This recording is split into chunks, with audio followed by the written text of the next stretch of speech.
নমস্কার, সকলকে স্বাগত জানাই the success master YouTube channel এবং ফেসবুক পেজে। আশা করি সবাই খুবই ভালো আছেন। তো আজকে আমি আপনাদের জন্য খুবই গুরুত্বপূর্ণ ক্লাস নিয়ে এসেছি জেল পুলিশের। আপনারা অনেকেই জেল পুলিশের পরীক্ষা দিতে চলেছেন, সবার জন্য কিন্তু আজকের ক্লাসটা খুবই গুরুত্বপূর্ণ হতে চলেছে। আজকের ক্লাসে আমরা জেল পুলিশের যে একটা পার্ট রয়েছে জব ওরিয়েন্টের মধ্যে একটা চ্যাপ্টার রয়েছে প্রিজন এবং প্রিজনার। সেই চ্যাপ্টারটা থেকে ইম্পর্টেন্ট কিছু কোশ্চেন আনসার আমরা দেখে নেব, এমসিকিউস গুলো দেখে নেব, এমসিকিউর পাশাপাশি আমরা এক্সপ্লেনেশনও দেখে নেব। তো আপনারা ক্লাসটা স্কিপ না করে লাস্ট পর্যন্ত দেখতে থাকুন, আশা করি অনেকটাই কিন্তু কাজে আসবে।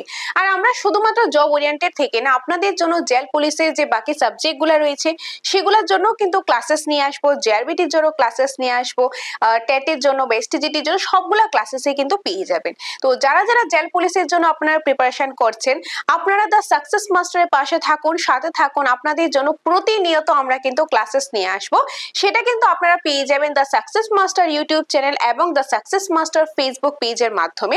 আর আপনারা তো জানেন আমরা কিন্তু নোটসও প্রোভাইড করছি, হার্ড কপি নোটসটা প্রোভাইড করা হয়। তো যারা যারা আপনারা হার্ড কপি নোটসটা নিতে চান সেটাও কিন্তু আমাদের কাছে অ্যাভেলেবেল রয়েছে, আপনারা সেটাও কিন্তু নিতে পারেন। আপনাদেরকে সম্পূর্ণটা দেখিয়ে দেবো যে কোন সিস্টেমে কি আমরা বানিয়েছি, যদিও আগের ভিডিওতে দেখানো হয়েছে, যারা দেখেননি আপনারা দেখে নিন। দেন আপনারা আমাদের অফিসে এসে নোটসটা দেখে ভালো লাগলে তবেই কিন্তু নিতে পারেন। যাই হোক, চলুন আজকের ক্লাসটা তাহলে শুরু করা যাক। তো আজকের ক্লাসে যেটা আপনারা দেখতেই পাচ্ছেন, জব ওরিয়েন্টেড থেকে প্রিজন এবং প্রিজনার এই পার্টটা কিন্তু করিয়ে নেব। তবে এটা করার আগে খুবই গুরুত্বপূর্ণ বিষয়, সেটা হলো আপনাদেরকে আমি একটু নোটসটা দেখিয়ে দিচ্ছি। এই যে হলো আমাদের হার্ড কপি নোটসটা, খুবই সুন্দরভাবে কোয়ালিটিফুল একটা নোটস বানানো হয়েছে, যেটা শুধুমাত্র পেয়ে যাবেন দ্য সাকসেস মাস্টার ইনস্টিটিউশন থেকে। আমরা কি কি প্রোভাইড করছি আপনাদেরকে আমি একটু ছোট্ট করে দেখিয়ে দিচ্ছি। প্রথমত সম্পূর্ণটা পেয়ে যাবেন, আপনাদের আলাদাভাবে কোনো রকম জেরক্স করতে লাগবে না, সম্পূর্ণটা আমরাই প্রোভাইড করব। সো ফার্স্ট অফ অল রয়েছে কারেন্ট অ্যাফেয়ার্স, এক বছরের কারেন্ট অ্যাফেয়ার্স রয়েছে 2025-এর জানুয়ারি মাস থেকে কিন্তু একদম পুরোটা কারেন্ট অ্যাফেয়ার্স রয়েছে, পুরো 2025 সারা বছরটা রয়েছে। পাশাপাশি এখন যেহেতু জানুয়ারি চলছে, এই জানুয়ারি প্রথম দিক পর্যন্ত রয়েছে। আর এখানে কিন্তু শুধু ইংলিশ বা শুধু বাংলাতে নয়, ইংলিশ এবং বাংলা দুটো একসাথে পেয়ে যাবেন, তো বোথ বাইলিঙ্গুয়াল ভার্সনই পেয়ে যাবেন। তো এটা গেল কারেন্ট অ্যাফেয়ার্স। তারপর রয়েছে জব ওরিয়েন্টেড থেকে আপনারা ইংলিশ এবং বেঙ্গলি ভার্সন বোথ পেয়ে যাবেন, একদম যে টপিকগুলো সিলেবাসে আছে সেই টপিক অনুসারে কিন্তু আপনারা পেয়ে যাবেন। এখানে জব ওরিয়েন্টেড পার্টটা রয়েছে ইংলিশ এবং বেঙ্গলি ভার্সন বোথ। তাছাড়া রয়েছে ত্রিপুরার জিকের পার্ট থেকে আমরা আলাদা আলাদা পার্ট দিয়েছি। প্রথমত ত্রিপুরার জিকে, এখানে রয়েছে শুধু ত্রিপুরার জিকে থেকে ইংলিশ এবং বেঙ্গলি ভার্সন বোথ রয়েছে। এখানে রয়েছে ত্রিপুরার জিকে থেকে যে ম্যাটেরিয়ালসটা রয়েছে সেটা।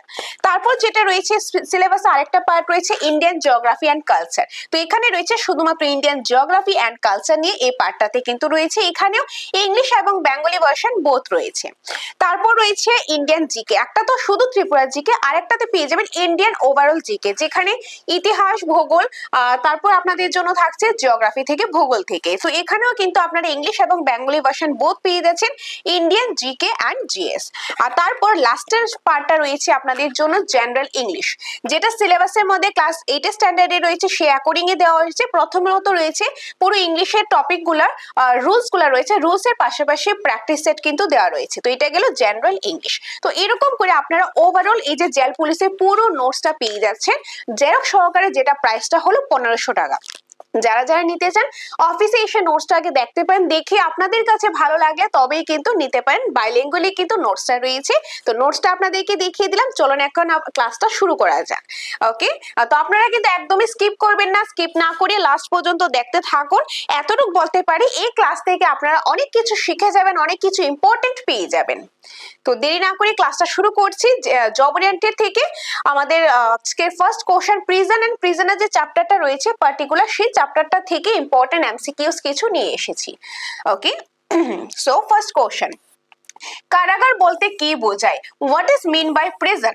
ওকে, ইংলিশ বেঙ্গলি বোথ। কারাগার বলতে কি বোঝায় বা প্রিজন বলতে কি বোঝায়? প্রিজন মানে কি? সেটা কি বিদ্যালয়, সেটা কি হাসপাতাল, নাকি অপরাধীদের আটক রাখার স্থান, প্লেস টু ডিটেইন ক্রিমিনালস, নাকি আদালত বা কোর্ট? তো এটা অফকোর্স প্রিজন মানে কি? প্রিজন মানে কারাগার হবে, যে অপরাধীরা থাকে, যারা ক্রাইম করে তাদেরকে কি জেলে নিয়ে যাওয়া হয়, তার সেই অপরাধীদের রাখার জন্য যে জায়গাটা, যে কারাগারটা রয়েছে সেটাকেই তো বলা হয় কি? কারাগার বলা হয়, কিংবা কি বলা হয়? প্রিজন বলা হয়। তো answer is option number C. Option C is the correct answer. Next question. দু নম্বরে রয়েছে কারাগার ব্যবস্থা কোন বিভাগের অধীনে রয়েছে?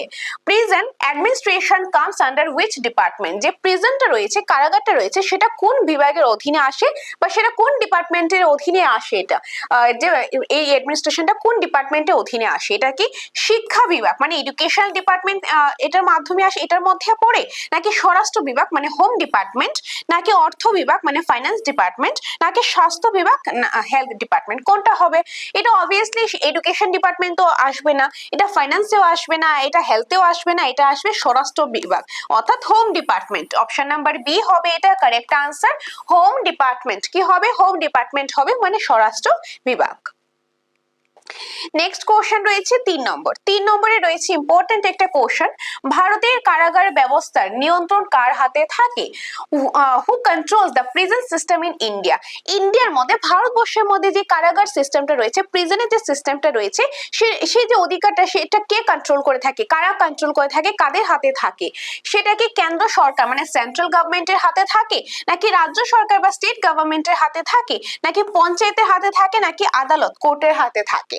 আনসার কি হবে দেখো, প্রথমত কোনটা হবে না আমি সেটা বলছি। আদালত হবে না, এটা আদালতের হাতে সম্পূর্ণটা তো থাকে না, আর অনেক কিছু বিষয় রয়েছে। পঞ্চায়েতের হাতেও হবে না, আর এটা কিন্তু কেন্দ্র সরকারের হাতেও হবে না, এটা হবে রাজ্য সরকার। ওকে, মানে প্রতিটা রাজ্যের ক্ষেত্রে সেটা রাজ্য সরকারে হবে। আর এটা যে রয়েছে এটা কিন্তু স্টেট লিস্ট যেটা রয়েছে আর্টিকেল নাম্বার 246, এটার সাথে লিখে রাখো এক্সট্রা ইনফরমেশন। আর্টিকেল নাম্বার 246 আর শিডিউল নাম্বার 7 শিডিউলে মানে সপ্তম তফসিলের মধ্যে যে স্টেট ইউনিয়ন রয়েছে, স্টেট লিস্ট রয়েছে, সেই লিস্টের মধ্যে আর্টিকেল নাম্বার 246 এর অ্যাকর্ডিং রয়েছে যে কারাগারের যে সিস্টেমটা রয়েছে সেটা কিন্তু রাজ্য সরকারের হাতে থাকবে। তার জন্য আনসারটা আমার হয়েছে কি অপশন নাম্বার বি, রাজ্য সরকার। এটা কিন্তু কনফিউজড হয়ে তোমরা কেন্দ্র সরকার দেবে না, এটা রাজ্য সরকার রয়েছে অ্যাকর্ডিং টু 7th শিডিউল মানে সপ্তম তফসিল। আর আর্টিকেল নাম্বার যদি দেখি তাহলে সেটা হবে 246। আর কনস্টিটিউশন কিন্তু তোমাদের সিলেবাসের মধ্যে আছে, তো সেখানেও কিন্তু তোমরা আরো ওভারঅল ডিটেইলসটা পেয়ে যাবে, সেই অ্যাকর্ডিং কিন্তু নোটস আমরা রেডি করেছি। যাই হোক, তো সপ্তম তফসিল অর্থাৎ আর্টিকেল নাম্বার 246 এর মধ্যে রয়েছে রাজ্য সরকারের হাতে থাকবে কি এই যে ইন্ডিয়ার যে প্রিজন সিস্টেম রয়েছে, কারাগারের যে সিস্টেমটা ব্যবস্থাটা রয়েছে সেটা। তো answer is option number B. Next question রয়েছে 4 নম্বর, কারাগারের প্রধান উদ্দেশ্য কি? কারাগারের যে প্রধান উদ্দেশ্যটা সেটা কি? Main objective of prison is, মানে প্রিজন বা কারাগারের মেইন উদ্দেশ্য বা মেইন অবজেক্টিভটা কি? কারাগারে রাখার মেইন উদ্দেশ্যটা কি? সবকিছুর একটা উদ্দেশ্য থাকে। এখন তোমরা পড়ছো, কেন পড়ছো? যাতে তোমরা পরীক্ষাটা পাস করো, চাকরিটা পাও, এটা তোমাদের উদ্দেশ্য। সেম ভাবে সবকিছু একটা উদ্দেশ্য থাকে, কারাগারে যে অপরাধীদেরকে রাখা হয় সেটারও একটা উদ্দেশ্য থাকে। সেই উদ্দেশ্যটা কি? শাস্তি দেওয়া, তাদেরকে শুধু পানিশমেন্টের উদ্দেশ্যে কি রাখা হয়, নাকি আরো কিছু উদ্দেশ্য রয়েছে? সংশোধন ও পুনর্বাসন। সংশোধন মানে কি? সংশোধন করা। এখন কেউ একটা ভুল করলে, একটা ক্রাইম করেছে, তাহলে তো তাকে কারাগারে রাখা হয়, সেই ভুলটা কি তার সংশোধন করার জন্য। এবং যে পুনর্বাসন মানে তাকে যাতে আবার রিএস্টাবলিশড হতে পারে, নতুন ভাবে যে একটা শুরু করতে পারে তার লাইফটা, সেটার জন্য এটা মেইনলি উদ্দেশ্য থাকে। নাকি অর্থ উপার্জন, আর্নিং মানে টাকা ইনকাম করা, সেটা উদ্দেশ্য থাকে, নাকি প্রতিশোধ, রিভেঞ্জ নেওয়ার উদ্দেশ্য থাকে? রিভেঞ্জ নেওয়ার উদ্দেশ্য তো ডেফিনেটলি নট। অর্থ উপার্জন হবে না, বা শুধু শাস্তি দেওয়া তো আছে, বাট শাস্তি দেওয়া মেইন উদ্দেশ্য নয়। তো তার থেকেও বেশি অ্যাপ্রোপ্রিয়েট সেটা হলো সংশোধন ও পুনর্বাসন, অর্থাৎ রিফরমেশন অ্যান্ড রিহেবিলিটেশন এটা থাকবে। অর্থাৎ সংশোধন ও পুনর্বাসন হলো প্রিজন বা কারাগারের যে মেইন উদ্দেশ্যটা রয়েছে সেটা, যাতে যে ক্রাইম করেছে অবভিয়াসলি সেটা ভুল, তো সে ভুলটা যাতে সংশোধন করতে পারে, এবং সে যাতে ধরো এখন কারো শাস্তিকে 2 বছর 3 বছর 5 বছর যেরকম যেটা থাকে, মানে সে যে জিনিসটা বুঝতে পারে, বুঝে তার নতুন লাইফটা শুরু করতে পারে, সেটা একটা মেইনলি উদ্দেশ্য থাকে। তো আনসারটা হলো অপশন নাম্বার বি। তারপর রয়েছে 5 নম্বরে রয়েছে বন্দীদের সংশোধনের মূল লক্ষ্য, মানে main aim of reformation of prisoners, মানে যারা বন্দীরা রয়েছে, বন্দীরা মানে কি? কারাগার মানে হলো প্রিজন, আর সেই কারাগারের মধ্যে যে বন্দী হয়ে থাকে তাদেরকে কি বলা হয়? প্রিজনার্স বলা হয়। সো সেই প্রিজনার্স যারা রয়েছে তাদের যে সংশোধন করার মূল লক্ষ্যটা কি থাকে? কঠোর শাস্তি মানে হার্শ পানিশমেন্ট, নাকি সমাজে পুনঃস্থাপন মানে সমাজে সোসাইটির মধ্যে যাতে পুনঃস্থাপন করতে পারে বা রিইন্টিগ্রেশন করতে পারে সোসাইটির মধ্যে, নাকি আজীবন আটক, নাকি সারা জীবন মানে বন্দি থাকবে, কারাগারে বন্দি থাকবে, নাকি সম্পত্তি বাজেয়াপ্ত, নাকি সম্পত্তি কি করে বাজেয়াপ্ত করা হয়, কি লক্ষ্য থাকে? সেটা অফকোর্স লক্ষ্য থাকে সমাজে যাতে পুনঃস্থাপন করতে পারে। কেন বন্দীদের সংশোধন করার জন্য কেন দেওয়া হয়, মানে সেই উদ্দেশ্যটা কেন থাকে? কারণ সে যাতে তার ভুলটা বুঝতে পেরে সে তার লাইফটা যাতে মানে আবার যাতে একটা সোসাইটির মধ্যে রিইন্টিগ্রেশন করতে পারে, পুনঃস্থাপন করতে পারে, সেই জন্য সেটা লক্ষ্য থাকে। তো আনসারটা কি হবে আমাদের? অপশন নাম্বার বি, সমাজে পুনঃস্থাপন মানে রিইন্টিগ্রেশন ইনটু সোসাইটি। তারপর রয়েছে আমাদের 6 নম্বর কোশ্চেন, কারাগারে আটক ব্যক্তিকে কি বলা হয়? কারাগারে যে ব্যক্তিরা মানে আটক থাকে তাদেরকে কি বলা হয়? Person detained in prison is called, মানে যে প্রিজনের মধ্যে যে পারসনটা থাকে তাদেরকে কি বলা হয়? তাদেরকে অভিযুক্ত বা অ্যাকিউজড বলা হয়, বন্দী বা প্রিজনার বলা হয়, সাক্ষী বা উইটনেস বলা হয়, নাকি আইনজীবী বা লয়ার বলা হয়? অবভিয়াসলি লয়ারকে তো কারাগারে রাখা হবে না, যে সাক্ষী তাকেও কারাগারে রাখা হবে না। অ্যাকিউজ যারা, শুধু অ্যাকিউজ হলেই তো হবে না, অনেক কিছু প্রমাণিত হতে লাগে সে অ্যাকচুয়ালি সে গিলটি কিনা, সে অ্যাকিউজ কিনা, সে মানে সে দোষী কিনা, তারপর তাকে কারাগারে রাখা হয়। যখন কারাগারে তাকে রাখা হয় মানে প্রিজনে তাকে রাখা হয় তখন তাকে প্রিজনার বলা হয়, মানে বন্দী বলা হয়। তার মানে আনসারটা কি হবে? অপশন নাম্বার বি হবে। অপশন নাম্বার বি হবে এটা কারেক্ট আনসার। ক্লিয়ার? যদি তোমাদের কোথাও ডাউট থাকে, কোনো কোশ্চেন কোথাও ডাউট থাকে, তাহলে তোমরা কমেন্টে লিখে রাখবে যে এই জায়গাটা ডাউট রয়েছে, তাহলে তোমাদের নেক্সট ক্লাসে সেই ডাউটগুলি আমি ক্লিয়ার করে দেব। ওকে? আর তাছাড়া যদি আরো অন্য কিছু জানার থাকে নোটসের ব্যাপারে, ক্লাসের ব্যাপারে, এই এক্সাম রিলেটেড ব্যাপারে, সেটার জন্য এই অফিসিয়াল নম্বরে যোগাযোগ করবে। ওকে? যোগাযোগ করে ডিটেইলসটা তোমরা জেনে নিতে পারবে। চলো এখন আমরা নেক্সট কোশ্চেন দেখে নিই। আর ভিডিওটা কিন্তু সবাই যদি ভালো লেগে থাকে লাইক করে দিও, শেয়ার করে দিও, তাহলে অন্যরাও কিন্তু এই ক্লাসটা পেয়ে যাবে, তাদের ক্ষেত্রে আশা করি অনেকটাই কাজে আসবে। আচ্ছা চলো নেক্সট কোশ্চেন 7 নাম্বার। 7 নাম্বার রয়েছে দণ্ডপ্রাপ্ত বন্দী কাকে বলা হয়? হু ইজ কনভিক্টেড প্রিজনার, মানে দণ্ডপ্রাপ্ত বন্দী কাদেরকে বলা হয়? মামলা চলমান ব্যক্তি আন্ডার ট্রায়াল, যারা মামলাটা যখন চলছে মানে ট্রায়াল যখন চলছে তখন কি তাকে যে দণ্ডপ্রাপ্ত বলা হয়? দণ্ডপ্রাপ্ত কে? যখন সে মানে সে দণ্ডটা পেয়ে যায়, সে তার যে পানিশমেন্টটা সেটা পেয়ে যাচ্ছে, তখন সেটা ট্রায়ালের সময় যায় তখন, নাকি দোষী সাব্যস্ত ব্যক্তি কনভিক্টেড পারসন, নাকি যখন মানে সেটা প্রুভ হয়ে যায় সে দোষী তখন, নাকি সাক্ষী যারা সাক্ষী দেয় উইটনেস রয়েছে তারা, নাকি জামিনপ্রাপ্ত ব্যক্তি, নাকি যারা মানে বেল পেয়ে যায়, যে পার্সনটা বেল পেয়ে যায়, জামিন পেয়ে যায়, তাদেরকে বলা হয়? কোনটা বলা হবে? তো অবভিয়াসলি দোষী সাব্যস্ত ব্যক্তি, কনভিক্টেড পারসন। কনভিক্টেড পারসন মানে যে ব্যক্তিরা দোষী প্রমাণিত হয় তাদেরকে অবভিয়াসলি দণ্ড দেওয়া হয়, পানিশমেন্ট দেওয়া হয়, তাদেরকে কারাগারে রাখা হয়, তাদেরকে বলা হয় দণ্ডপ্রাপ্ত বন্দী বলা হয়, মানে কনভিক্টেড প্রিজনার বলা হয়। আর কোশ্চেনের মধ্যে কিন্তু আনসারটা লুকিয়ে আছে, এখানে তো আছে কনভিক্টেড পারসন, তো এটা দেখেই তো বোঝা যায়। তো আনসার অবভিয়াসলি অপশন বি হবে, কোনো কনফিউশনের ব্যাপারই নেই।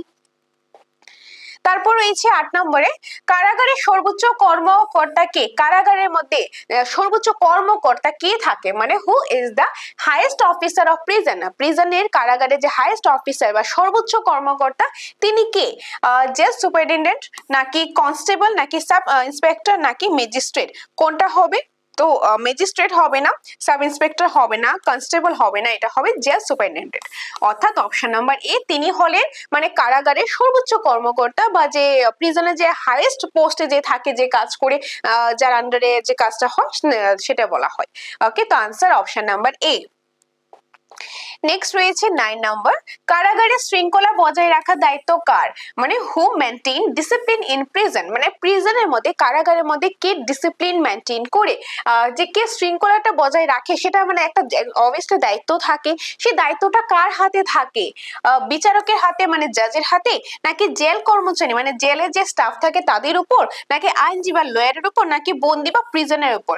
তো সেই যে শৃঙ্খলাটা অবভিয়াসলি জাজের উপর তো থাকবে না, জাজের কাজ কি? সে জাজমেন্টটা দেবে, সেটা জাজের কাজ। তারপরে গিয়ে জেলে কি হচ্ছে না হচ্ছে সেটা কিন্তু জাজের কিন্তু দায়িত্বের মধ্যে পড়ে না, তো অবভিয়াসলি এটা হবে না। তারপর আইনজীবী লয়ারের কাছে, লয়ার কি করবে? যে কেসটা রিপ্রেজেন্ট করবে জাজের সামনে, তো সেটা তো লয়ারের কাজ হবে। তো লয়ার তো অবভিয়াসলি সেখানে শৃঙ্খলা বজায় রাখবে না কারাগারে গিয়ে, প্রিজনের কাজ সেটা হবে না। এটা হবে জেলের যে কর্মচারী বা জেলের যে স্টাফরা থাকবে তাদের সেই দায়িত্বটা হবে যাতে জেলের মধ্যে ডিসিপ্লিনটা বজায় থাকে, শৃঙ্খলাটা যাতে বজায় থাকে। তো আনসারটা হবে কি? Option number B. নেক্সট রয়েছে 10 নাম্বার, কারাগারে বন্দীদের মৌলিক অধিকার রয়েছে কি? Do prisoner have fundamental rights. এই যে ফান্ডামেন্টাল রাইটস আমাদের ভারতের সংবিধানে কিন্তু আছে। আর্টিকেল নাম্বার 12 থেকে 35 পর্যন্ত আছে আমাদের ফান্ডামেন্টাল রাইটস, আমাদের মৌলিক অধিকার রয়েছে। তো এই মৌলিক অধিকার বলা হয়েছে যারা কারাগারে থাকে, প্রিজনে যারা থাকে, যারা প্রিজনার্স মানে বন্দীরা রয়েছে, তারা কি সে মৌলিক অধিকারগুলি পায়? মৌলিক অধিকার কি মানে আমরা দেশে প্রতিটা ব্যক্তি কিন্তু মৌলিক অধিকার পাওয়ার আমাদের অধিকার আছে। আমরা যদি মৌলিক অধিকার না পাই তাহলে কিন্তু আমরা সেটা নিয়ে লেখো জারি করতে পারি, সেটা নিয়ে আমরা আদালতে যেতে পারি, সেই রাইটস কিন্তু আমাদের কাছে আছে। কিন্তু যারা জেলে থাকে তাদের কাছেও কি সেই রাইটস থাকে? সেই মৌলিক অধিকার কি তারাও পেয়ে থাকে? সেটাই বলা হয় যে তারা পায় কি পায় না। যে আনসার কি হবে? না, তারা পায় না, পার্শিয়াল মানে কিছুটা পায় নাকি হ্যাঁ তারাও পায় না, প্রযোজ্য নয় না, নট অ্যাপ্লিকেবল। কোনটা হবে? অবভিয়াসলি সে কারাগারে থাকুক কিংবা না থাকুক, মৌলিক অধিকার সবাই কিন্তু এটা পেয়ে থাকে। মৌলিক অধিকার যেরকম রাইট টু ফ্রিডম রয়েছে, বা এডুকেশনের রাইট রয়েছে, বা বাঁচার যে রাইটটা রয়েছে, এগুলি কিন্তু সবার জন্য প্রযোজ্য। তো আনসারটা হবে ইয়েস, অর্থাৎ অপশন সি হবে।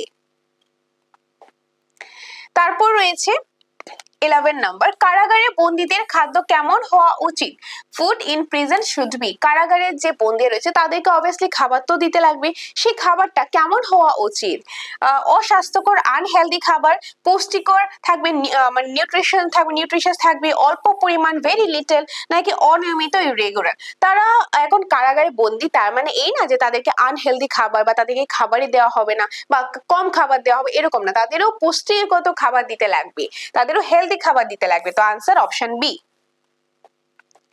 তারপর রয়েছে 12 নাম্বার, কারাগারে শ্রমের উদ্দেশ্য কি? Purpose of labour in prison. যে কারাগারের মধ্যেও কিন্তু কাজ করা হয়, কাজের বিভিন্ন রয়েছে, সেই যে শ্রম করানো হয়, কাজ করানো হয়, সেটারও উদ্দেশ্য আছে। সেটার উদ্দেশ্যটা কি? তার অবজেক্টিভ বা পারপাসটা কি? শাস্তি, পানিশমেন্ট, নাকি দক্ষতা বৃদ্ধি বা স্কিল ডেভেলপমেন্ট, নির্যাতন, টর্চার, নাকি সময় নষ্ট, ওয়েস্টিং টাইম? কিসের জন্য? শুধু শাস্তি বলি যে কারাগারে যে পরিশ্রম করছে, কাজ করছে, এরকমটা কিন্তু নয়, বা টর্চারের জন্য নয়, বা সময় টাইম পাস হচ্ছে না, টাইম পাস করার জন্য, দেন টাইম নষ্ট করার জন্য, এরকমও নয়, স্কিল ডেভেলপমেন্ট করার জন্য, অর্থাৎ দক্ষতা বৃদ্ধির জন্য। অপশন নাম্বার বি, দক্ষতা বৃদ্ধির জন্য। অপশন বি হবে এটা কারেক্ট আনসার। তারপর রয়েছে আমাদের 13 নম্বর কোশ্চেন, শিশু বন্দীদের জন্য কোন আইন প্রযোজ্য? Which law is applicable for child prisoner. মানে যে শিশু, অনেক বন্দী শিশু রয়েছে, প্রিজনার মধ্যে বাচ্চারও রয়েছে, তাদের জন্য কোন আইনটা প্রযোজ্য? কি রয়েছে? আইপিসি মানে ইন্ডিয়ান পেনাল কোড, ফুল ফর্মটা মনে রাখবে, ইম্পর্টেন্ট এটা। তারপর রয়েছে কি জুভেনাইল জাস্টিস অ্যাক্ট মানে কিশোর ন্যায় আইন। তারপর হচ্ছে সিআরপিসি অর্থাৎ ক্রিমিনাল প্রসিজার কোড। তারপর হচ্ছে প্রিজন অ্যাক্ট, কারাগারের যে আইন রয়েছে সেটা। তো শিশু বন্দীদের জন্য যে আইনটা প্রযোজ্য সেটা হবে জুভেনাইল জাস্টিস অ্যাক্ট, অর্থাৎ অপশন নাম্বার বি, কিশোর ন্যায় আইন। অপশন নাম্বার বি হবে কিন্তু এটা কারেক্ট আনসারটা। শিশু বন্দীদের জন্য মানে চাইল্ড প্রিজনের জন্য কিন্তু এই আইনটা, এটাই কিন্তু অ্যাপ্লিকেবল। তো আনসার অপশন নাম্বার বি। তারপর রয়েছে 14 নম্বর, কারাগারে সাক্ষাৎকার মানে ইন্টারভিউ বলতে কি বোঝায়? What is meant by interview in prison? মানে কারাগারের মধ্যে যে সাক্ষাৎকার, যে কারাগারে থাকে, প্রিজনের মধ্যে যে প্রিজনার থাকে, তাদের সাথে কিন্তু দেখা করার জন্য লোকজন আসে, হয়তো তাদের ফ্যামিলি মেম্বার বা অন্য কেউ দেখা করার জন্য আসে। তো সেটাকে কি বলা হয়? যে বিচার বা ট্রায়াল বলা হয়। বন্দির সঙ্গে আত্মীয়দের দেখা, অলরেডি বলে দিয়েছে, অবভিয়াসলি এটাই হবে। Meeting of prisoners with relative, শাস্তি স্থানান্তর। আনসার অপশন বি, বন্দীদের সঙ্গে, যারা বন্দী থাকে তাদের সাথে তাদের যে ধরো আত্মীয় স্বজন, রিলেটিভ, ফ্যামিলি মেম্বার, ফ্রেন্ডস বা অন্যরা যে দেখা করতে আসে, সেটাকে কিন্তু বলা হচ্ছে কি কারাগারের সাক্ষাৎকার। তো আনসার অপশন বি। নেক্সট রয়েছে 15 নম্বর, কারাগারে বন্দীদের কাজ দেওয়ার উদ্দেশ্য। কারাগারে যে বন্দীরা রয়েছে তাদেরকে কাজ দেওয়া হয়, আর সেই কাজ কেন দেওয়া হয়, তার উদ্দেশ্যটা কি? ওয়াই আর প্রিজনার্স গিভেন ওয়ার্ক? শাস্তির জন্য তাদেরকে কাজ দেওয়া হয়, সময় কাটানোর জন্য তাদেরকে কাজ দেওয়া হয়, নাকি আত্মনির্ভরশীলতা করার জন্য তাদের কাজ দেওয়া হয়, নাকি নির্যাতনের জন্য কাজ দেওয়া হয়? তাদেরকে টর্চার করার জন্য বা নির্যাতন করার সেই উদ্দেশ্যে কাজ দেওয়া হয় না, বা তাদেরকে শুধু পানিশমেন্ট দেওয়া হবে, শাস্তি দেওয়া হবে এই জন্য কাজ দেওয়া হয় না, বা টাইম পাস হচ্ছে না, টাইম কাটছে না, সেই জন্য টাইম কাটানোর জন্য, সময়টা পাস করার জন্য যে কাজ দেওয়া হবে, এটাও কিন্তু মেইনলি উদ্দেশ্য থাকে না। মেইন উদ্দেশ্য যেটা থাকে, তারা যাতে আত্মনির্ভর হতে পারে, তারা যাতে মানে সেলফ রিলায়েন্ট হতে পারে, তাদের নিজেদের স্কিলটা ডেভেলপমেন্ট করতে পারে, তারা যাতে ধরো তাদের কারো 5 বছর 10 বছর সে কারাগারে থাকলো, তারপর গিয়ে সে যাতে তার স্কিল ডেভেলপমেন্ট করে সে একটা কাজ করতে পারে, নতুন ভাবে তার লাইফটা শুরু করতে পারে, সেটা কিন্তু মেইনলি উদ্দেশ্য থাকে। মানে নিজের উপর নির্ভরশীলতা হওয়ার, আত্মনির্ভরশীলতা হওয়ার জন্য কিন্তু তাদেরকে বিভিন্ন কাজ জেলের মধ্যে দেওয়া হয়, শেখানো হয়, সেই জন্য। তো আনসারটা কি হবে আমাদের? Option number C. নেক্সট রয়েছে 16 নম্বর, কারাগারে বন্দীদের শিক্ষা ব্যবস্থা কেন করা হয়? যে why education is provided to prisoners, যে প্রিজনার্স রয়েছে তারা যদি চায় তারা কিন্তু জেলের মধ্যে থেকেও পড়াশোনা করতে পারবে, সেই অধিকার কিন্তু রয়েছে। এটাও কিন্তু একটা মৌলিক অধিকারের মধ্যেই কিন্তু পড়ে। কেউ এখন জেলে থাকুক কিংবা জেলে নাই থাকুক না কেন, সবার পড়াশোনা করার অধিকার আছে। ওই যে মৌলিক অধিকার আছে, একটু আগে আমরা দেখেছিলাম। তো এই যেটা করা হয়, মানে কারাগারে বন্দীদের শিক্ষা ব্যবস্থা করা হয়, তাদের জন্য কিন্তু এডুকেশন সিস্টেমটা আছে, শিক্ষা ব্যবস্থা করা হয়। সেটা কেন করা হয়? রিজনটা কি? বিনোদনের জন্য, মানে এন্টারটেইনমেন্ট পারপাসে? এন্টারটেইনমেন্ট পারপাসে তো অফকোর্স নট। সংশোধনের জন্য, তারা যাতে ফর রিফরমেশন, তারা যাতে তাদের ভুলটা সংশোধন করতে পারে সেই জন্য, নাকি শাস্তির জন্য, পানিশমেন্টের জন্য তাদেরকে শিক্ষা ব্যবস্থা করানো হয়, নাকি নিয়ম নেই, কোনো রুলস ছাড়া এমনিতে? না, কোনো রুলস নেই এরকম না, এটা সংশোধনের জন্য করা হয়। তারা যে জিনিসটা বুঝতে পারে বা অনেক কিছু শিখতে পারে, অনেক কিছু সংশোধন করতে পারে, এই জন্য কিন্তু বন্দীদের জন্য শিক্ষা ব্যবস্থাটা করা হয়। তো এটাই হলো আমাদের আনসারটা। তো আনসার অপশন নাম্বার বি হবে এটা কারেক্ট আনসার। নেক্সট রয়েছে 17 নম্বর, বন্দীদের মৌলিক অধিকার সীমিত হলেও কি বজায় থাকে? যে even if limited what remains for prisoners, মানে বন্দীদের যে মৌলিক অধিকার, যদি মৌলিক অধিকারটা, ফান্ডামেন্টাল রাইটসটা তাদের জন্য সীমিত, মানে লিমিটেড কিছু থাকে, তাহলেও লিমিটেড থাকলেও তারপরে তাদের জন্য কিছু একটা বজায় থাকে, সেটা কি? সেটা কি রয়েছে? মানবাধিকার মানে হিউম্যান রাইটস, ভোটাধিকার, ভোট দেওয়ার যে অধিকার, ভোটিং রাইটস, সম্পত্তির অধিকার মানে প্রপার্টি রাইটস, নাকি যে ব্যবসার অধিকার মানে বিজনেস রাইটস, কোনটা? সেটা হবে হিউম্যান রাইটস, মানবাধিকার। অপশন এ মানবাধিকার। হিউম্যান রাইটস কিন্তু থাকে। যদি কোনো কারণে দেখা, মৌলিক অধিকার তো সবাই প্রযোজ্য, কিন্তু তারপরেও কিছুটা লিমিটেড থাকলেও, মানে কিছু জিনিস লিমিটেশন করা হলেও, সেই ক্ষেত্রেও কিন্তু হিউম্যান রাইটস এর অধিকার কিন্তু তারা সেটা ডেফিনেটলি পেয়ে থাকবে। তো এটাই বলা হয়েছে। তো আনসার অপশন নাম্বার এ হবে এটা আনসারটা, অপশন এ। নেক্সট কোশ্চেনে রয়েছে 18 নম্বর কোশ্চেন, বন্দীদের স্থানান্তরের সিদ্ধান্ত কে নেয়? হু ডিসাইড ট্রান্সফার টু প্রিজনার্স, বন্দীদের যে স্থানান্তর, মানে এক জেল থেকে আরেক জেলে নেওয়া হবে, একটা জায়গা থেকে আরেক জেলে শিফট করা হবে, সেটা যে নেওয়া হবে, ট্রান্সফার যে করা হবে, স্থানান্তর করা হবে, সেটা যে ডিসিশন বা সিদ্ধান্তটা, সেটা কে নিয়ে থাকেন? আদালত বা কোর্ট, নাকি রাজ্য সরকার বা কারা কর্তৃপক্ষ মানে স্টেট গভর্নমেন্ট বা প্রিজন অথরিটি, নাকি পুলিশ, নাকি আইনজীবী বা যে আইনজীবী মিন্স লয়ার রয়েছে সেটা? আনসারটা কি হবে? অবভিয়াসলি আদালত তো হবে না, আদালত হবে না, পুলিশও কিন্তু হবে না, তাহলে আনসারটা হবে কোনটা? 18 নম্বর যে কোশ্চেনটা রয়েছে সেটা আনসারটা কি হবে? ইয়েস, অফকোর্স আনসারটা হবে রাজ্য সরকার, অপশন বি। অপশন বি, রাজ্য সরকার বা কারা কর্তৃপক্ষ, মানে স্টেট গভর্নমেন্ট বা প্রিজনের যে অথরিটি থাকবে, সেই অথরিটি সেই ডিসিশনটা নেবে যে কাকে কোন জেলে বা ট্রান্সফার করা হবে, স্থানান্তর করা হবে সেটা। তো আনসার কি হবে? Option B. নেক্সট 19 নাম্বার, কারাগারে বন্দীদের মানবিক আচরণ কোন সংবিধানে অধিকারের সঙ্গে যুক্ত? Human treatment of prisoners is related to which right? আচ্ছা, কারাগারে যে বন্দীদের সাথে যে মানবিক আচরণটা, সেটাও কিন্তু সংবিধানে রয়েছে, যে আমাদের সংবিধানের অধিকারে রয়েছে, সেটা কোনটার মধ্যে রয়েছে? আর্টিকেল নাম্বার 14, 19, 21, 32, এই সবগুলি কিন্তু আমাদের ফান্ডামেন্টাল রাইটস, এই সবগুলি আমাদের ফান্ডামেন্টাল রাইটস, মানে মৌলিক অধিকার, মৌলিক অধিকার। আর মৌলিক অধিকার যদি আমি বলি, সেটা কত নাম্বার পার্টে রয়েছে? ভারতের সংবিধানের টোটাল বর্তমানে পার্ট রয়েছে 25টা। 25টার মধ্যে যে আর্টিকেল, এটা কত নাম্বার রয়েছে? এটা 3 নম্বর আর্টিকেল পার্টে রয়েছে, পার্ট নাম্বার 3। পার্ট নাম্বার 3 এ কিন্তু রয়েছে আমাদের মৌলিক অধিকার সম্পর্কে। আর আর্টিকেল নাম্বার যদি আমরা দেখি তাহলে 12 থেকে 35 পর্যন্ত যে আর্টিকেল রয়েছে সেখানে রয়েছে মৌলিক অধিকার সম্পর্কে।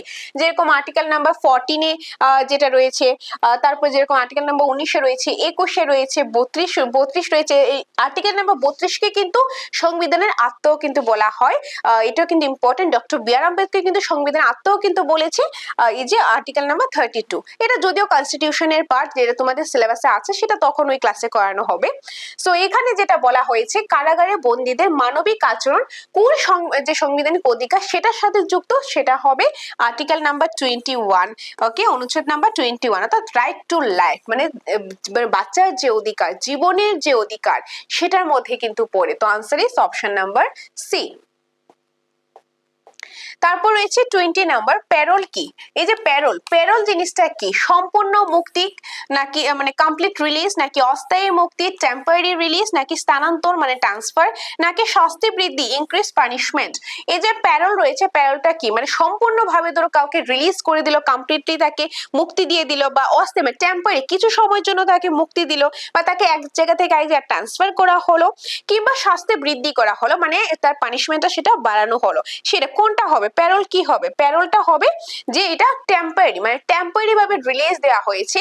কেউ ধরো টেম্পোরারি ভাবে রিলিজ নিয়ে এসে নিয়েছে, মানে মুক্তি নিয়েছে, বা কিছু সময় কিছু দিনের জন্য মুক্তি নিয়েছে, ওইটাই হলো প্যারোল বলা হয়। তো answer is option number B, অস্থায়ী মুক্তি টেম্পোরারি রিলিজ। খুব ইম্পর্টেন্ট পার্ট মনে রাখবে, প্যারোল হলো অস্থায়ী ভাবে মুক্তি, মানে টেম্পোরারি রিলিজকে কিন্তু প্যারোল বলা হয়। তো আনসার অপশন বি। নেক্সট রয়েছে 21, ফার্লো এটা কি? What is Farlow?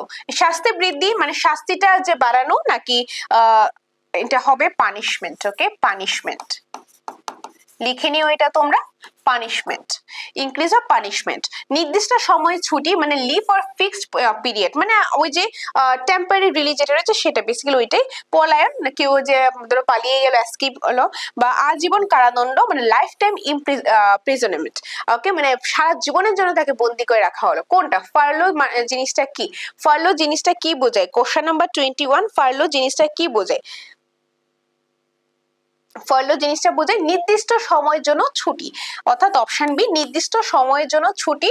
Leave for fixed period মানে কিছু সময়ের জন্য ছুটি, ওইটাকে কিন্তু বোঝানো হয়েছে। তারপর রয়েছে 22 নাম্বার, কারাগারে বন্দীদের অভিযোগ জানানো যায় কাকে? কারাগারে বন্দীদের অভিযোগ জানানো যায় কাকে? Whom can prisoners complain to, মানে প্রিজনার্সরা কমপ্লেন করবে, অভিযুক্ত জানাতে পারবে, সেটা কাকে জানাতে পারবে বা কাদেরকে জানাতে পারবে?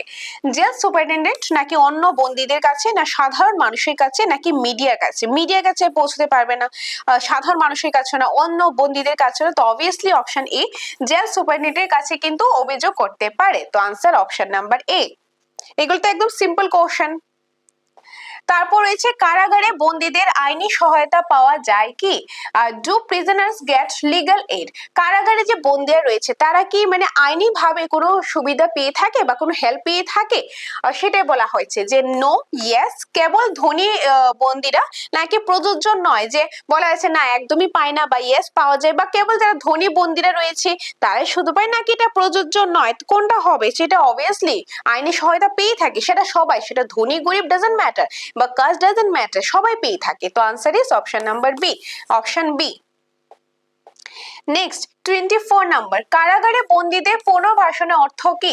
Meaning of rehabilitation of prisoners, মানে যে বন্দীরা কারাগারে যে বন্দীরা মানে প্রিজনার্সরা রয়েছে তারা যে পুনর্বাসনের যে সেটার মিনিংটা কি বোঝাচ্ছে? পুনর্বাসনের মিনিং হচ্ছে তারা যে নতুন ভাবে ধরো শুরু করলো, বা সোসাইটির মধ্যে নতুন ভাবে শুরু করলো, বা নতুন ভাবে একটা লাইফটা শুরু করলো, সেটাই বোঝানো হচ্ছে। আবার অপরাধ করা, অফকোর্স নট। সমাজে পুনঃস্থাপন, হ্যাঁ এটাই বুঝিয়েছে। রিসেটেলমেন্ট ইন সোসাইটি বা রিইন্টিগ্রেশন ইন সোসাইটি। তো আনসার অপশন বি। আজীবন কারাবাস সেটা বুঝায়নি, শাস্তি বৃদ্ধিও বুঝায়নি, বা অপরাধ করা বুঝায়নি, এটা হলো সমাজে আবার পুনঃস্থাপন করা। So answer option B. Next 25 number, কারাগারে বন্দীদের আচরণ ভালো হলে কি সুবিধা পেতে পারে? What benefit may prisoner get for good conduct? যখন কারাগারে বন্দীরা ভালো ব্যবহার করবে, ভালো কাজ করবে, তাহলে তাদেরকে কি করা হয়? তাদেরকে কিন্তু শাস্তিটা কমানো হয়। ওইটাই কিন্তু বলা হয়েছে শাস্তি বৃদ্ধি। ভালো কাজ করলে তাহলে অবভিয়াসলি সুবিধা পাবে, তো শাস্তি বৃদ্ধি হলে তো সুবিধা না, তো এটা হবে না। রেমিশন, হ্যাঁ রেমিশনের আনসারটা হবে। রেমিশন মানে শাস্তিটা কমানো হয়, লিখে রাখতে পারো। রেমিশন মানে হলো শাস্তি কমানো, শাস্তিটা কমানো। ওকে, মানে যে ইনক্রিজ পানিশমেন্ট। তো answer is option number B, remission. অতিরিক্ত কাজ দেওয়া হয় না, শাস্তিও নয়। তো আনসার অপশন বি, যে শাস্তি কিছুটা কমানো হয়, রেমিশন। নেক্সট 26 নাম্বার, রেমিশন বলতে কি বোঝায়? এখনই তো জাস্ট বললাম আগের কোশ্চেনে, রেমিশন বলতে কি বোঝায়? শাস্তি কমানো বোঝায়। তো এখানে কি আছে? শাস্তি বাড়ানো, এটা হবে না, শাস্তি কমানো, এটি আমার আনসার। পালিয়ে যাওয়া বোঝায়নি বা স্থানান্তর না, তো আনসার শাস্তি কমানো। রেমিশন মানে শাস্তিটা কমানো। যখন জেলের মধ্যে ভালো কাজ করলো, ভালো ব্যবহার করলো, তাহলে তার শাস্তির অনেক সময় কিছুটা কমিয়ে দেয়, ওইটাকে রেমিশন বলা হয়। তো answer option B. Next 27 number, আধুনিক কারাগারের ব্যবস্থার মূল ভিত্তি কি? Basis of modern prison system, মানে আধুনিক কারাগারের মানে ব্যবস্থার যে মূল যে ভিত্তিটা, সেটা কোনটা? সেটা কি প্রতিশোধ মানে রিভেঞ্জ, সংশোধন, রিফরমেশন, কঠোরতা, হার্শনেস, নাকি নির্যাতন? তো অবভিয়াসলি এটা হবে সংশোধন। প্রতিশোধ নেওয়া অবভিয়াসলি এটা হবে না, কঠোরতা না নির্যাতন, এটা সংশোধন। এই আধুনিক কারাগার ব্যবস্থার মূল ভিত্তি হলো সংশোধন। ওকে, তো এটা কিন্তু ওই কালাপানি কিন্তু জেল না, যেখানে প্রচুর পরিমাণে টর্চার করা হতো, আর অনেক কিছু বিষয় তোমরা ইতিহাস পড়লে সেই জিনিসটা আরো অনেক কিছু জানতে পারবে। এখন এই আধুনিক যুগে কারাগারের যে উদ্দেশ্য থাকে, মানে যাতে বন্দীরা তারা ভুলটা বুঝতে পারে, সংশোধন করতে পারে, তারা বিভিন্ন কাজ করতে পারে, স্কিল ডেভেলপমেন্ট করতে পারে, যাতে সোসাইটির মধ্যে তারা আবার সেটেল হতে পারে, তো সেটা কিন্তু উদ্দেশ্য থাকে। তো এটা আমাদের আনসারটা অপশন বি, সংশোধন। নেক্সট রয়েছে 28 নাম্বার, কারাগারে বন্দীদের আলাদা রাখার নীতি কি নামে পরিচিত? Policy of keeping prisoner separately is known as, মানে কারাগারে বন্দীদেরকে আলাদা করে রাখা হয়, সেটার জন্য কিন্তু মানে একটা নীতি রয়েছে, সেই নীতিটা কি নামে পরিচিত? শ্রেণী বিভাগ মানে ক্লাসিফিকেশন, বিচ্ছিন্নতা মানে সেগ্রেগেশন, নাকি স্থানান্তর মানে ট্রান্সফার, নাকি নজরদারি সার্ভেলেন্স, কোনটা হবে? কিসের জন্য এই যে নীতিটা রয়েছে, সেই নীতিটাকে কি বলা হয়? কারাগারে বন্দীরা যারা রয়েছে তাদের যে আলাদাভাবে রাখা হয়, কেন, সেটা কি হবে? 28 নাম্বার কোশ্চেন, এটা হবে বিচ্ছিন্নতা। হ্যাঁ, বিচ্ছিন্নতা অপশন সরি, বিচ্ছিন্নতা অপশন বি, বিচ্ছিন্নতা। এটাকে, এই নীতিটাকে বলা হয় বিচ্ছিন্নতা। ইম্পর্টেন্ট কোশ্চেন, মনে রাখবে এটা। তারপর রয়েছে 29 নাম্বার, কারাগারে বন্দীদের সঙ্গে আইনজীবীর সাক্ষাৎ মানে meeting of prisoners with lawyers is, মানে কারাগারে বন্দীদের সঙ্গে যারা আইনজীবী রয়েছে বা যারা লয়ার রয়েছে তারা যে সাক্ষাৎ করে দেখা করে, সেটাকে কি বলা হয়? সেটা মানে সেটা কি নিষিদ্ধ, প্রহিবিটেড, নাকি অনুমোদিত, পারমিটেড না পারমিশন নিয়ে দেখা করতে পারে, নাকি এটা অফেন্স বলে নেওয়া হয়, নাকি এরকম কোনো রুলস নেই? না, এরকম না, রুলস তো অফকোর্স আছে, এটাকে অফেন্স তো ধরা হয় না, এটাকে নিষিদ্ধ না, এটা পারমিশন নিয়ে দেখা করতে পারে। এখন কোনো বন্দী প্রিজনার, তারা প্রিজনে আছে, মানে কোনো বন্দী কারাগারের মধ্যে সে বন্দী আছে, তার সাথে লয়ার এসে দেখা করতে পারে, কিন্তু সেটার জন্য পারমিশন নিতে লাগে, তো ওইটাই বলা হয়েছে। তো আনসারটা হবে অনুমোদিত, পারমিট মানে পারমিশন নিয়ে দেখা করতে লাগে। তো আনসার অপশন বি। তারপর রয়েছে 30, কোশ্চেন নাম্বার 30, আজকের ক্লাসের লাস্ট কোশ্চেন, কারাগারে বন্দীদের মুক্তির আগে কি মূল্যায়ন করা হয়? What is assessed before release of prisoners, মানে কারাগারে যে বন্দীরা রয়েছে তাদেরকে যখন মুক্তি দেওয়া হয়, অনেকেই মুক্তি দেওয়া হয় যারা মানে সারা জীবনের জন্য বন্দী দেওয়া হয় না বা ফাঁসি দেওয়া হয় না, যেরকম আগে যে ফাঁসি দেওয়া হতো বা সারা জীবনের জন্য বন্দী করে, তারা ছাড়াও বাকিদেরকে মুক্তি দেওয়া হয়। যখন মুক্তি দেওয়া হয় তারা কিছু মূল্যায়ন করে, কিছু ইভালুয়েট করা হয়, সেটা কি মূল্যায়ন করা হয়? সম্পত্তি বা প্রপার্টি, আচরণ ও সংশোধন মানে বিহেভিয়ার অ্যান্ড রিফরমেশন, পরিবার নাকি অর্থ? সেটা অবভিয়াসলি তার আচরণ, তার আচার আচরণ দেখে সে সংশোধন করেছে, সেটা দেখে ওই বিষয়গুলি কিন্তু দেখে, তো এটাই বলা হয়েছে। তো answer is option number B. কি হবে আনসারটা? অপশন নাম্বার বি হবে এটা কারেক্ট আনসারটা। ক্লিয়ার? আশা করি তোমরা সম্পূর্ণটা বুঝতে পেরেছো। তো এই ছিল আমাদের আজকের ক্লাসে যে কিছু ইম্পর্টেন্ট এমসিকিউস। আমরা আজকে কি দেখলাম? আমরা আজকে দেখলাম জেল পুলিশের যে পার্ট রয়েছে, এখানের মধ্যে একটা সাবজেক্ট জব ওরিয়েন্টেড রয়েছে, তার মধ্যে একটা চ্যাপ্টার রয়েছে প্রিজন অ্যান্ড প্রিজনার্স নিয়ে। সেখান থেকে আমরা ইম্পর্টেন্ট 30 এমসিকিউস আমরা দেখলাম উইথ এক্সপ্লেনেশন। আমি চেষ্টা করেছি প্রতিটা কোশ্চেনের পাশাপাশি তোমাদেরকে এক্সপ্লেন করে দিতে, যাতে তোমরা ক্লাসের মধ্যে একটা ক্লাসের মাধ্যমে সম্পূর্ণটা শেখা হয়ে যায়। তবে এখানে কিন্তু শেষ নয়, এই চ্যাপ্টার থেকে আরো অনেক কিছু রয়েছে। তো তোমরা যারা যারা নোটস নিতে চাও, আমাদের এখান থেকে নোটসও কিন্তু প্রোভাইড করা হচ্ছে। তো সেই নোটসে কিন্তু আরো অনেক কিছু বিষয় তোমরা পেয়ে যাবে, প্রতিটা সাবজেক্ট থেকে খুব সুন্দরভাবে কোয়ালিটি সম্পন্ন নোটসটাই পেয়ে যাবে। ইংলিশ বেঙ্গলি বোথ ভার্সনই কিন্তু তোমরা একসাথে পেয়ে যাবে। তো যাদের যাদের প্রয়োজন তোমরা আমাদের সাথে যোগাযোগ করতে পারো আমাদের স্ক্রিনে দেওয়া নম্বরে, আর তোমরা আমাদের অফিসে এসে দেখে ভালো লাগলে তবেই কিন্তু তোমরা নোটসটা নিতে পারো। তো এই ছিল আজকে এই ক্লাসটা। আবারও দেখা হবে তোমাদের সাথে পরবর্তী অন্য কোনো একটা ক্লাসে, কারণ আরো ক্লাস কিন্তু আমরা নিয়ে আসবো। তো দেখা হচ্ছে পরের ক্লাসে। চোখ রাখো দ্য সাকসেস মাস্টারে। সকলকে অসংখ্য ধন্যবাদ পাশে থাকার জন্য।